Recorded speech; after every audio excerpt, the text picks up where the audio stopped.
Ne t'inquiète pas non plus de quoi tu vas manger ou boire. Il ne dit pas que tu ne dois pas travailler pour ces choses, mais tu ne dois pas t'inquiéter. Ça ne doit pas être des inquiétudes. Non. Bonjour à tous. Vous êtes certainement à la quête de la justice, de la paix et de la joie, que vous cherchez dans toutes sortes de choses. Dans cette série, nous essayons de vous montrer que le secret de la justice, de la paix et de la joie ne se trouve pas dans toutes ces choses que vous essayez vers lesquelles vous courez, mais uniquement dans le royaume ou le règne de Dieu qui est par le Saint-Esprit, l'Esprit de son Fils qui est envoyé du ciel. Et voilà pourquoi dans la première vidéo, nous sommes évertués à vouloir montrer que cette justice, cette joie et cette paix ne viennent pas des gouvernements. Nous pouvons changer autant de gouvernements que nous voulons.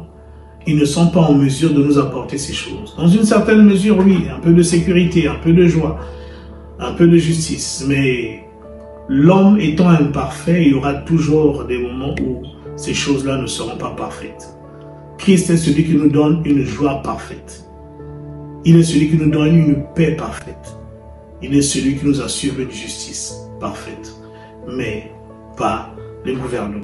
Pas non plus la religion, parce que quand on parle de Jésus, beaucoup se disent « Oula, je ne suis pas chrétien, moi je ne crois pas ». Non, non, non, il n'est pas question de la religion. Il est question du règne de Dieu. Nous avons montré qu'il y a une différence entre la religion et le règne de Dieu. Dans le règne de Dieu, il vient par un culte, mais on peut faire un culte sans règne de Dieu. Donc, ça ne se trouve pas non plus dans la religion. Dans cette présente vidéo, nous voulons montrer aussi que ça ne se trouve pas dans les possessions matérielles, dans ce que nous pouvons avoir à disposition, à manger, à boire, ainsi de suite. Je vous propose une lecture dans Matthieu chapitre 6. Nous lisons d'abord les versets 19 à 21. Matthieu chapitre 6, versets 19 à 21. Je lis dans la version Bible du Semeur.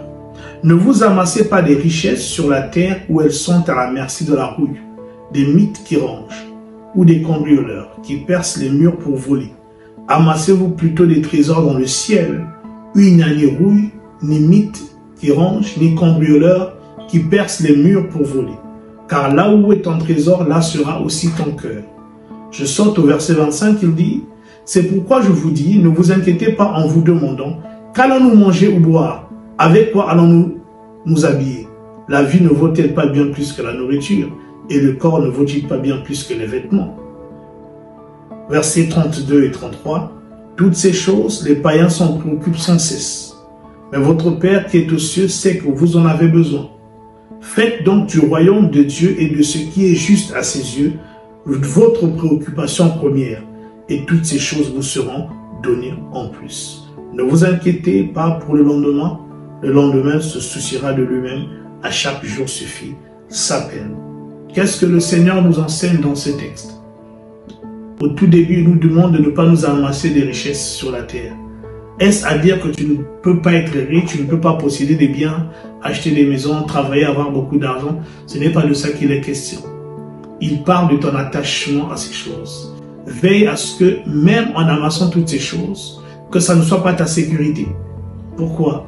Parce que tu peux croire qu'elles te donneront la vie, la joie, ou la justice ou la paix, jusqu'à ce qu'une guerre éclate, comme nous voyons en Ukraine par exemple.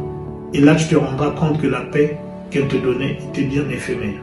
Donc Jésus te dit, ne te tâche pas ces choses qui peuvent être détruites par des événements qui peuvent arriver. Ne t'inquiète pas non plus de quoi tu vas manger ou boire. Il ne dit pas que tu ne dois pas travailler pour ces choses, mais tu ne dois pas t'inquiéter. Ça ne doit pas être des inquiétudes. Non, non, non, non. Il dit, le secret est simple. Encore une fois, il nous ramène au royaume de Dieu et à sa justice. Il dit, cherchez premièrement le royaume de Dieu ou le règne de Dieu. Et dans la version que j'ai lue, on dit, et de ce qui est juste à ses yeux. Donc, en d'autres termes, il est question de chercher le règne de Christ dans votre cœur. Cherche à ce que Christ règne dans ton cœur et que tu vives une vie qui soit juste aux yeux de Dieu. Tu n'auras pas de culpabilité en toi. Tu pourras avoir la paix. Tu pourras aussi avoir des biens. Vous voyez, et le reste vous sera donné. Ça veut dire qu'il n'est pas contre ces choses. Mais que votre cœur ne les érige pas en source de justice, de paix et de joie. Non. C'est le règne de Dieu seul qui apporte la justice, la paix et la joie. Tout en continuant à jouir de ces choses, mais que notre attente de la justice, de la paix et de la joie soit le règne de Christ dans nos cœurs et une vie juste à ses yeux. C'était le pasteur Pavel et je vous donne rendez-vous à notre prochaine capsule.